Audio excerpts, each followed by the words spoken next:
So what do we mean by personal outcomes? Research shows us that people are experts in their own lives. They're best placed to tell us what's important to them and what gives them a sense of well-being. But they often need help to do this, particularly when families are in crisis, and this is generally when we need intervention from us. Personal outcomes means acknowledging people's strengths and working with a person to an agreed plan to help them to do the things that matter to them. Others can contribute to this plan, including the family, carers, community members and professionals. It's about implementing core values, actively listening, allowing people to tell their story in their way without judgment, treating people with respect and being reliable, suspending judgments and asking open questions, taking a person-centred approach which allows people to know that we are listening and that we understand. Asking exploratory questions such as, what concerns you most? What do you notice when things are a bit better? Tell me a bit more about what's happening and what could be happening to make you or others less anxious. Helping people to identify their own strengths, skills and motivation to make change, their concerns and their aspirations. The approach limits natural defensiveness and it avoids arguments and confrontation. It allows people to think about what needs to happen, where they are now and where they want or need to be.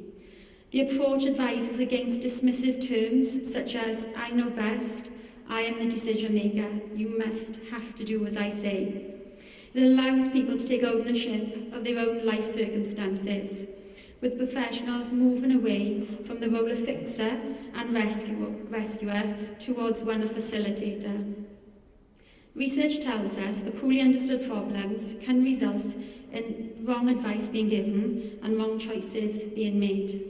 The aim is to use interlinked skills, understanding the person's situation holistically. So why change the way we work? As mentioned, recent legislation in Wales has people and communities at its heart. The Social Services and Wellbeing and the Future Generations Act emphasises on co-production and involvement, prevention, early intervention and the role of communities. There is a growing need to support and enhance community resilience as austerity continues to hit public services, and we need to find sustainable ways to support people. Evidence undertaken by Social Care Wales has shown that culture needs to change within both communities and public services in order for us to be able to work together to overcome a culture of dependency. This starts with genuine partnership working between families, professionals and communities in order to make a difference, building trust and confidence, building resilience in people's lives and giving them the confidence that things can change. The focus cannot just be limited to health and social care. There has to be a shared vision with the private and voluntary organisations as well as education. Evidence from practice tells us how we do it can be more important than what we do. I recently read a story written by a young care leaver, Jenny Malloy, in Community Care magazine. Jenny talks about how the kindness of social workers and carers helped her overcome childhood trauma and build her resilience. She writes, social workers and carers are in the honoured position to create a space for us to learn what we, as precious children, should receive as acts of kindness.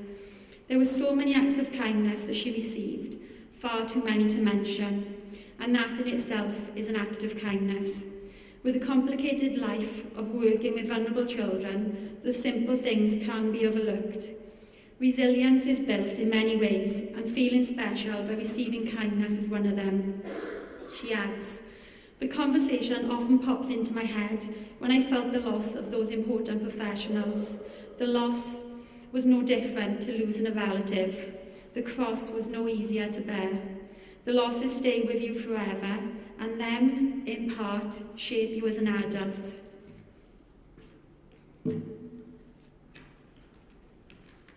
But in my case, through the many acts of kindness I received, they didn't break me. So how much does this cost?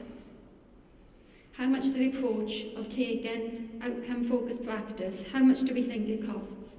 Anybody? Nothing? Yeah.